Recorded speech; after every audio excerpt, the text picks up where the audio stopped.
Hi, I'm Jordy Ayton. I'm going to show you how to use eState Planner to do the sort of basic mirror wills between a couple with two young kids and maybe more on the way, and two siblings, and a couple of typical assets, a home, RSP, TFSA, bank accounts, whatever else. So here we have Jimmy and his wife Susan with two kids, Jonathan and Rebecca. Lawrence and Frank are Jimmy's siblings. Barry and Sarah are Susan's siblings. Their assets, I've just put in a couple of assets. You don't have to put in all of their assets if you don't want to. We have personal effects because we want to deal with those separately. We have a home, we have RSPs and TFSAs, and assume that they also have a whole bunch of other assets that we don't want to really concern ourselves with at this point. So here we go. We're going to plan the will for them. So we're going to start with the scenarios. We're going to plan for the three scenarios. What happens if the spouse is alive? What happens if the spouse is not alive, but kids are alive? What happens if everyone's gone?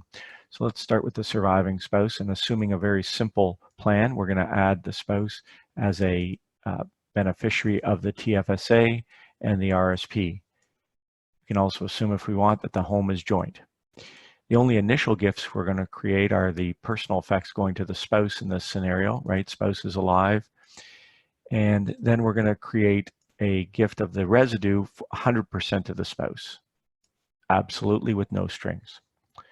Then we're going to go to the descendants only tab. This is the spouse is not alive. We'll have no joint or designated assets, but we will have the general personal effects going to the children.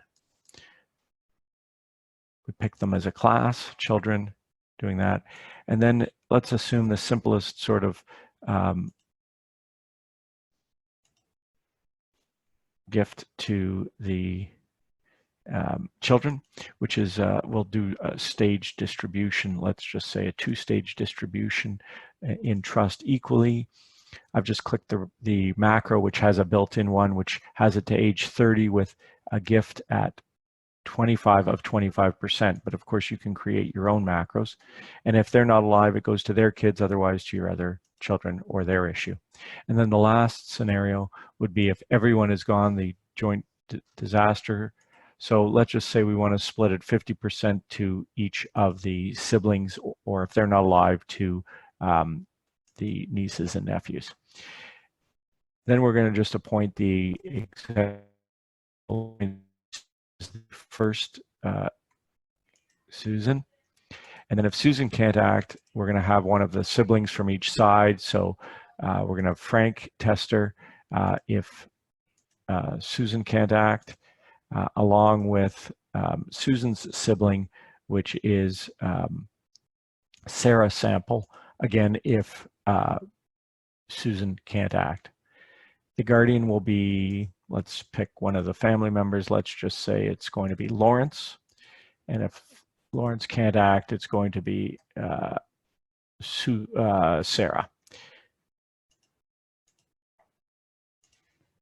Then we want to make sure that we've dealt with funeral arrangements, please. And then we just say, let's say that they want their body to be cremated. We ask them, and yes, they may have future children, so we want the will to provide for that. And then we're done.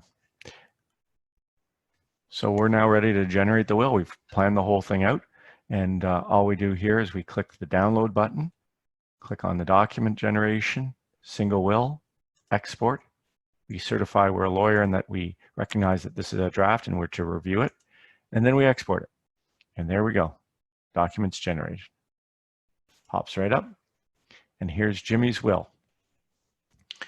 So you'll see the designation of beneficiaries here.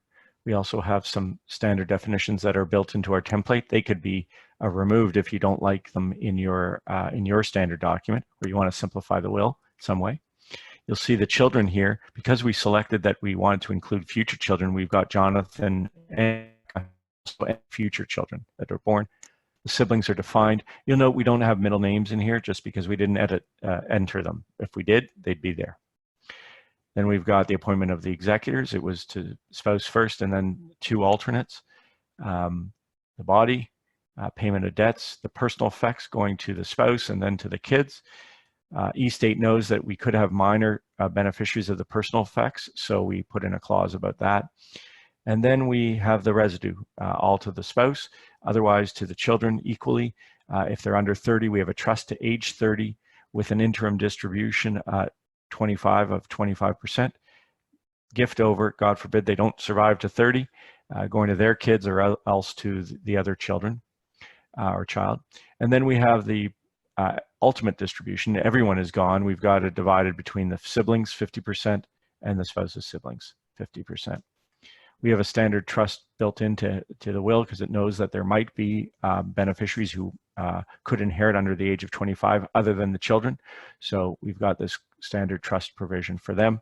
And then we have all the administrative powers that the trustee might need, and we have a very comprehensive set. But of course, you can edit your template so that if you want a simple one that doesn't have all of these, you can just remove them and it will generate your precedent the way you like it. Lastly, we have a standard replacement of trustees provision, but you don't have to include that. Exclusion from net family property and the guardianship of minor children. And that is the will.